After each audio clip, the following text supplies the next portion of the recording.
नाज़रीन, मुल्क में निकरंदड़ गैस में 64 सैकड़ों सिंध सूबे की पैदावार है, जडे त पंजाब रुगो 3 सैकड़ों, KPK 11 और बलोचिस्तान 22 सैकड़ों गैस पैदा करे थो।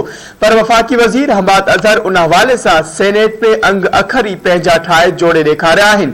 उन हवाले से तफ़सील ॾिसूं था हिन रिपोर्ट।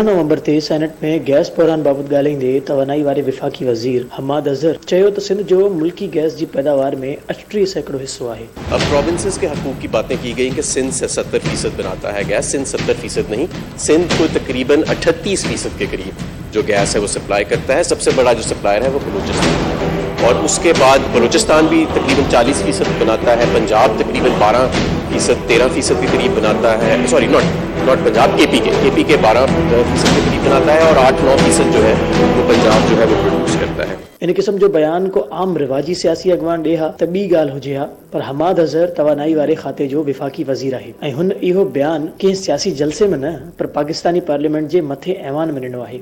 ज़ाहिर आहे त खाते जे वजीर जी हैसियत में संदसि सेनेट में ॾिनल बयान सरकार जी पॉलिसी बराबर आहे। हमाद अजहर सेनेट में एडी वॾी ग़लत बयानी छो कई ऐं उन जे पुठियां संदसि नियत कहिड़ी हुई, इन जो त खेसि ई पतो हूंदो। पर इहा ॻाल्हि ख़ातिरी सां चई सघिजे थी त संदसि बयान का इत्तफ़ाक़ी ग़लती न हो। ईअं हुजे हा त हो इजलास खे एतिरा ॾींहं गुज़रण खां पोइ उन जी वज़ाहत करे चुको हुजे हा। विफाकी हुकूमत जी तवानाई खाते जो हिकु मातहत इदारो हाइड्रोकार्बन डेवलपमेंट इंस्टीट्यूट हर साल तेल ऐं गैस जे अंगनि अखरनि ते बधल सालियानी report Pakistan energy year book जारी कंदो आहे। उन जे ताज़े छापे 2020 जा अंग हवाले तौर पेश करे सघजनि था। इहा रिपोर्ट अगस्त 2021 में जारी थी आहे। इन रिपोर्ट जे सफ़े नंबर 57 ते जदूल नंबर 3.2 में मुख़्तलिफ़ सूबनि मां मिलंदड़ गैस जा अंग अखर ॾिनल आहिनि। इन जदूल मुताबिक मुल्क में 13,16,635 मिलियन क्यूबिक फुट गैस पैदा थी, जंहिंमें सिंध जो हिस्सो 8,44,688 क्यूबिक फुट हो। इन हिसाब सां सिंध जो हिस्सो 64 सैकड़ों खां वधीक बणिजे थो।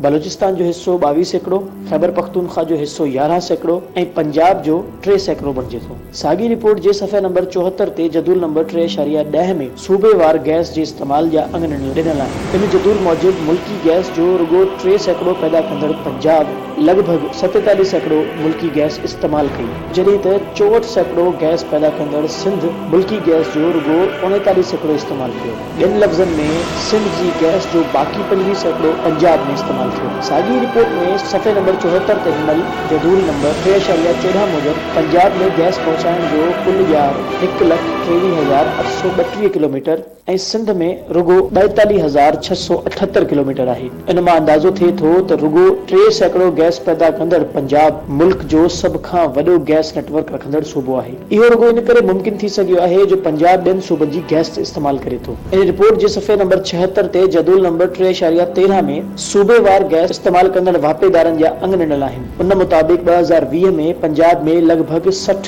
लख घरेलू वापेदार हुआ, जॾहिं त सिंध में इहो अंग रुगो 28 लख आहे। साॻी तरह पंजाब में 51,480 कारोबारी वापेदार आहिनि। उन जी भेट में सिंध में इहो अंग रुगो 21,486 आहे। सनती वापेदारनि में बि पंजाब जे 5,878 वापेदारनि जी भेट में सिंध में रुगो 4,295 सनती वापेदार आहिनि। मजमूई तौर मुल्क जे 1 करोड़ वापेदारनि मां 60,52,801 यानी 60 सैकड़ों पंजाब में ऐं 28,29,064 यानी 28 सैकड़ों सिंध में आहिनि। मथे ॼाणायल समूरनि जदूलनि में गैस जी पैदावार, सूबनि अंदर खपत, सूबनि अंदर वापेदारनि जो अंग ऐं सूबनि में गैस पहुचाइण वारे ॼार जा समूरा अंग अखर ॿुधाइनि था त पंजाब ॿियनि सूबनि जी गैस जो वॾे मिक़दार में इस्तेमाल करे रहियो आहे।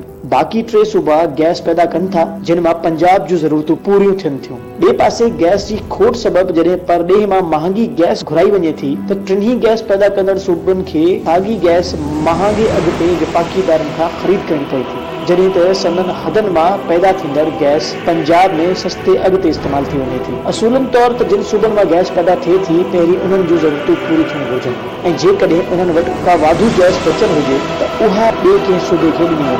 जंहिं सूबे वटि गैस जी खोट आहे उहो पर ॿिए मां भली गैस ख़रीद करे इहो सिधो संओं फार्मूलो लागू करण बजाए नंढनि सूबनि जी गैस जे ज़ख़ीरनि खे पंजाब जी तरक़ी लाइ इस्तेमाल कयो वञे थो ऐं मोट में गैस सां लाॻापियल विफ़ाक़ी इदारनि ऐं कंपनियुनि जी मुलाज़मतनि में बि जे सिंध ऐं बलोचिस्तान जे गैस पैदा कंदड़ ज़िलनि मां माण्हुनि खे बि अवलियत नथी ॾिनी वञे इन्हनि कंपनियुनि जे बोर्डनि ते बि गैस पैदा कंदड़ इलाइक़नि जी नुमाइंदगी नाहे हूंदी अहिड़ी तरह हिकु मुनज़्ज़म तरीक़े सां नंढनि सूबनि खे पंहिंजे कुदरती वसीलनि खां महरूम कयो पियो वञे विफ़ाक़ बजाए मर्कज़ वारी इहा रविश सूबनि ऐं विफ़ाक़ विच में नातनि खे छिकताण भरियो बणाए छॾियो आहे विफ़ाक़ में जीअं त अहम सियासी ऐं इंतज़ामी उहिदनि ते पंजाब छायल आहे तंहिं करे सूबनि जे वसीलनि बाबति समूरा फ़ैसिला उन जे कब्ज़े हेठि आहिनि